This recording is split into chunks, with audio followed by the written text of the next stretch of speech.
So I've just spent some real time checking out the Talon T757 e-bike, and honestly, this thing is a bit of a mixed bag, but in a good way for the price.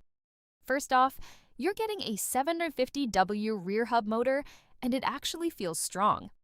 Not just spec sheet strong, but real pull when you hit the throttle.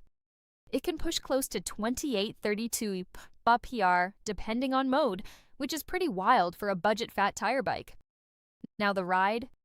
That's where it surprises me. The full suspension combined with those 20x4 fat tires makes it way more comfortable than you'd expect. Rough roads, gravel, even light trails, it handles it without beating you up. But let's be real, it's not perfect. At around 84 pounds, this thing is heavy. Like, don't plan on carrying it upstairs. And the brakes are mechanical, not hydraulic, so you don't get that premium stopping feel. Battery-wise, you're looking at roughly 30 to 40 miles depending how you ride. So is it worth the money?